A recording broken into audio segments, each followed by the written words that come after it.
Alors, petite vidéo, ça fait longtemps qu'on n'a pas repris les cours sur la cyberguerre, la guerre psychologique, hein, les PSYOPs, la guerre de l'information, la cyberguerre.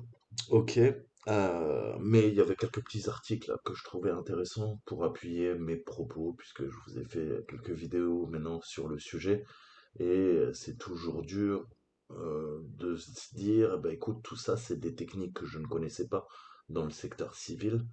Et je trouve ça incroyable en fait que ça puisse arriver, que ça puisse avoir un impact sur ma vie et qu'on emploie des techniques militaires de manipulation, de contrôle de l'information, de subversion de l'information, de guerre de l'information dans le monde civil. Ok? Et ça a un réel impact sur ma vie. C'est pas des théories du complot. Ok? Pour une fois, bah, l'actualité va me donner raison et c'est excellent. Ok? Donc on va revoir tout ce que je vous ai dit. Allez voir mes cours sur la cyberguerre, sur la guerre psychologique, sur la manipulation, toutes les techniques qui sont utilisées soit dans le renseignement, soit chez les militaires, mais pour l'aspect opérationnel en fait, hein, sur le théâtre d'opération. Donc c'est un petit article de l'Ottawa Citizen, hein, donc qui est un des journaux canadiens, et on va se traduire ça tranquillement, et puis on va voir, c'est assez croustillant. Donc voyons ce petit article. Alors,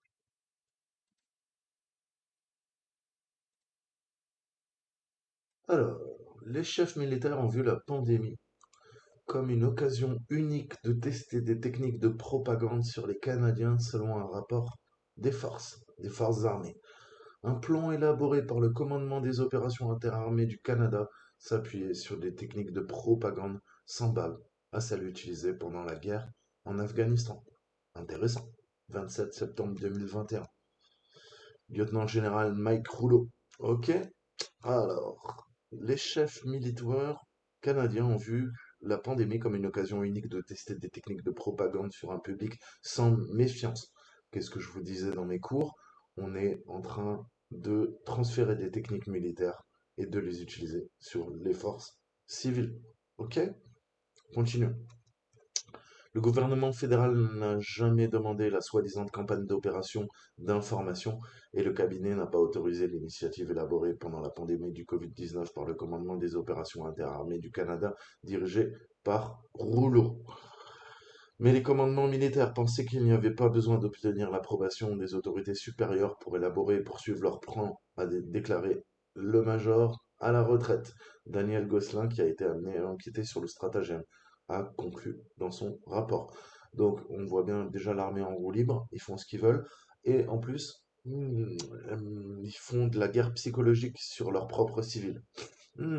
C'est pas nous qui ferons ça, hein.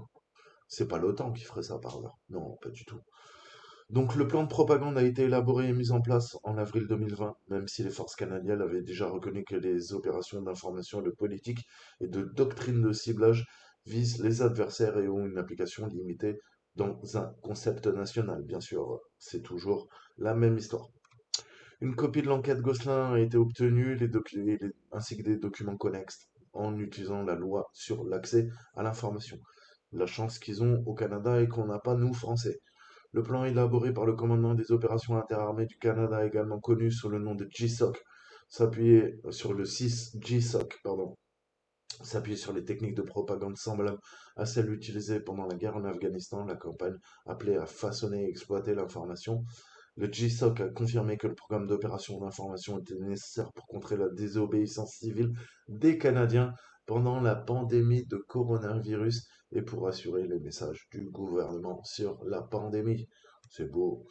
Une initiative distincte qui n'était pas liée au plan de la CGCE, mais qui était supervisée par des agents de renseignement de forces canadiennes, a éliminé des renseignements provenant de comptes publics de médias sociaux en Ontario.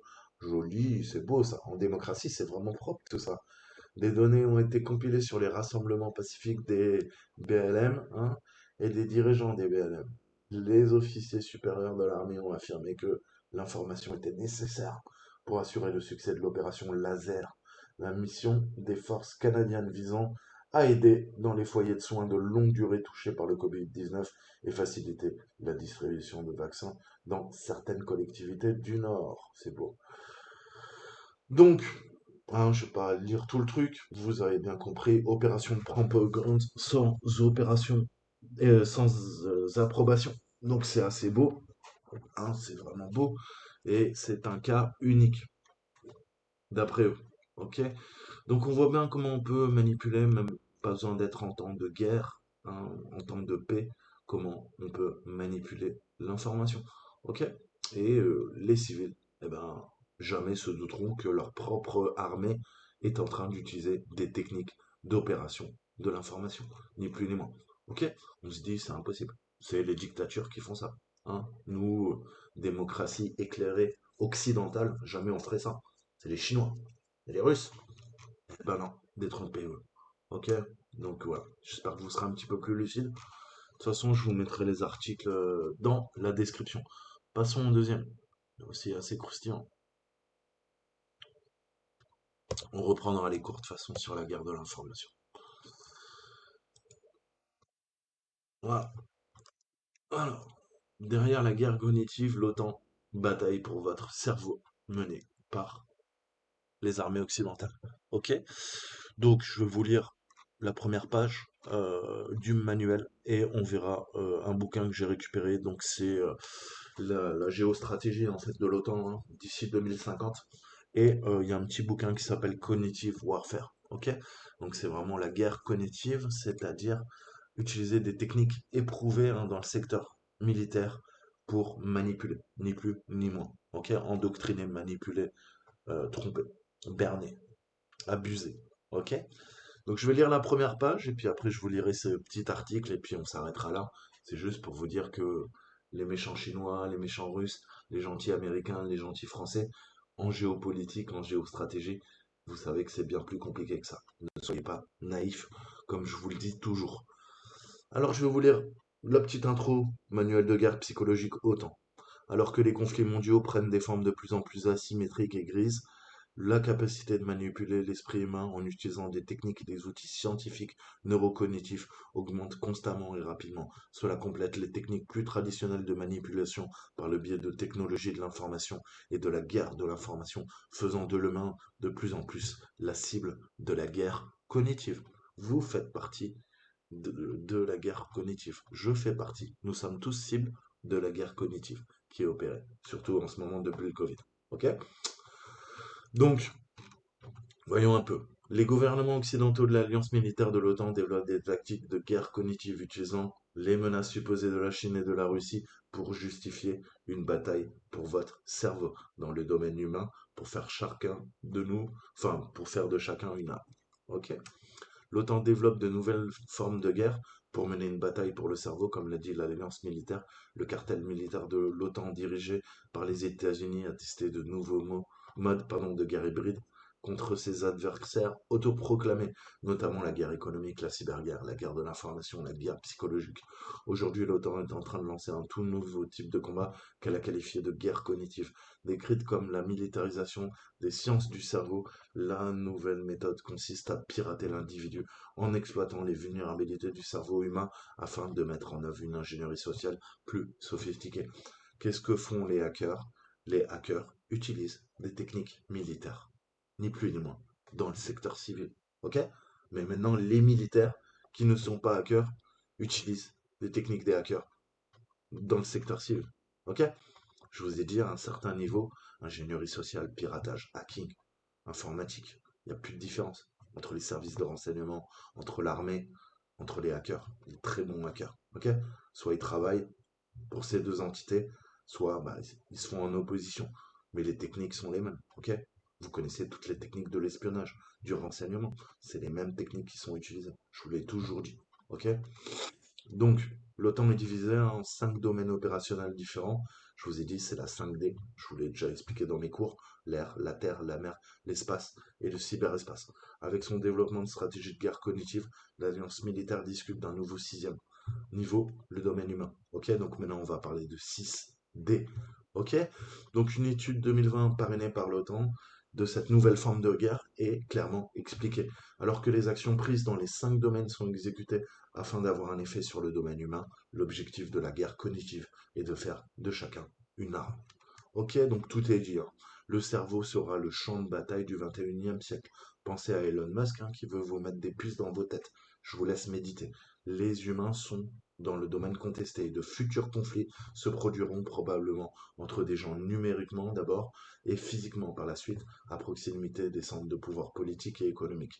Donc on voit que l'armée s'inquiète fortement de l'évolution de l'humanité dans ces 30 prochaines années, hein, et voilà, si l'armée planche sur des scénarios où les gouvernements sont déstabilisés d'ici 15, 20, 30 ans, vous imaginez bien que ça va mal se finir, ce 21e siècle. Ok? Il faut être lucide là-dessus, hein. Donc, que l'étude soutenue par l'OTAN a insisté sur le fait qu'une grande partie de ses recherches sur la guerre cognitive a conçu à des fins défensives, naturellement, mais tout ce qui peut être utilisé à des fins défensives peut être utilisé comme en hacking à des fins offensives. Ok. Elle a également concédé que l'alliance militaire développe des tactiques offensives, déclarant que l'humain est très souvent la principale vulnérabilité. Je vous le dis toujours, en ingénierie sociale et en hacking, il faut le reconnaître afin de protéger le capital humain de l'OTAN, mais aussi de pouvoir bénéficier des vulnérabilités de nos adversaires. Dans une révélation effrayante, le rapport a déclaré explicitement que l'objectif de la guerre cognitive est de nuire aux sociétés et pas seulement à l'armée. C'est beau. Avec des populations civiles entièrement dans la ligne de mire de l'OTAN, le rapport souligne que les armées occidentales doivent travailler plus étroitement avec les universités pour armer les sciences sociales et humaines et aider l'Alliance à développer ses capacités de guerre cognitive. L'étude a décrit ce phénomène comme la militarisation de la science du cerveau, hein, mais il semble clair que le développement de la guerre cognitive par l'OTAN conduira à une militarisation de tous les aspects de la société humaine et de la psychologie, des relations sociales les plus intimes à l'esprit lui-même, hein. Une telle militarisation globale de la société se reflète dans le ton paranoïaque du rapport parrainé par l'OTAN qui mettait en garde contre une cinquième colonne intégrée où tout le monde, à son insu, se comporte selon les plans de l'un de nos concurrents, hein, comme si on était tous influençables naturellement. Les Chinois, la Russie, hein, c'est les dissidents parfaits, ok, puisqu'ils s'opposent aux sociétés occidentales. Et puis après, on a le monde arabe, ok. Donc en d'autres termes, ce document montre que les figures du cartel militaire de l'OTAN, hein, voient de plus en plus leur propre population nationale comme une menace, craignant que les civils ne soient des cellules dormantes potentielles chinoises ou russes, des cinquièmes coloniaux ignobles qui remettent en question la stabilité des démocraties libérales occidentales. Tiens, merci, eux aussi l'ont mis entre guillemets, parce qu'on peut réfléchir là-dessus. Le développement par l'OTAN de nouvelles formes de guerre hybride intervient à un moment où les campagnes militaires des États membres ciblent les populations nationales à un niveau sans précédent. Le Ottawa Citizen a rapporté, je vous lisais l'article, le commandement des opérations interarmées de l'armée canadienne a profité de la pandémie du Covid-19 pour profiter d'une guerre de l'information contre sa propre population nationale, testant des techniques de propagande sur les civils canadiens. Des rapports internes parrainés par l'OTAN suggèrent que cette divulgation ne fait qu'effleurer la surface d'une vague de nouvelles techniques de guerre non conventionnelles que les armées occidentales emploient dans le monde entier. Ok. Donc, on verra le document, hein, qui s'appelle Hybrid euh, Cognitive Warfare. On devrait pouvoir le trouver. Je vous ferai une vidéo entière puisque ça va développer toutes les théories que je vous parlais dans mes précédentes vidéos sur la cyberguerre, sur l'art de la manipulation, sur la ruse militaire, hein, les services de renseignement et tout ça. Ok. Là, c'est un petit peu de concret. C'est bien. Parce que sinon, on pourrait dire, oui, bah, t'es gentil, tes trucs. Moi, j'y crois pas, hein, en fait, ça n'existe pas. Là, je vous montre des exemples concrets que c'est pas des fantasmes. Ça existe. Vous n'êtes pas au courant. Ça, c'est différent. Mais c'est pas parce que vous n'êtes pas au courant d'une chose, psychologiquement ou sociétalement, qu'elle n'existe pas. Ok? Le principe, c'est que si vous ne connaissez pas une chose, vous ne savez même pas qu'elle existe. Ok? Du coup, elle peut interférer dans votre vie sans que vous en soyez conscient. Parce que vous ne connaissez pas les mécaniques sous-jacentes. Ok? C'est comme un hacking.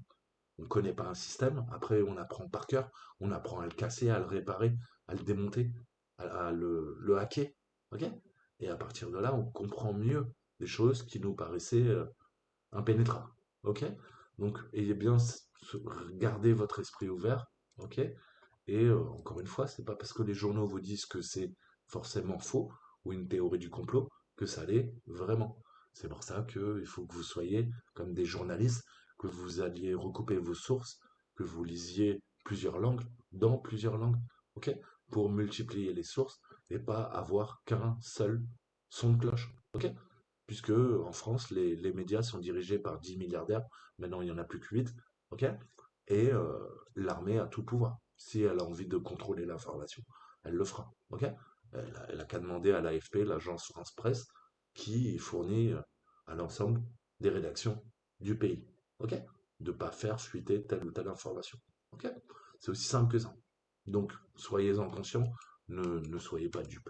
Voilà ce que je voulais dire. Les cours sur la guerre, sur la cyberguerre, hein, il y a un paquet de documents. Hum, on verra la cognitive warfare, comme je vous disais, et on va voir le... Voilà. Donc bien sûr, naturellement, je ne dis pas le contraire, hein, les Russes utilisent, et ils sont très très forts en guerre psychologique, leur influence hein, pour contrôler également, on l'a vu, les élections. Ok? Ça c'est un fait, les Chinois le font, mais ne soyez pas dupes, encore une fois, tout le monde le fait. Tout le monde. Ok? Les dictatures, euh, et les États autoritaires et les démocraties occidentales. Tout le monde le fait. Ok? Sauf que ça se dit pas. Voilà, donc on verra tout ça. Hein. Je me baserai sur les papiers de l'OTAN et de l'université John Hopkins et on va comprendre en fait la guerre de l'information. Je vous parle tout le temps de G4G. Eh ben on est en plein dedans. Maintenant c'est la guerre cognitive. Ok? C'est ce qui va opérer sur le champ de bataille ces 25 prochaines années. Ok?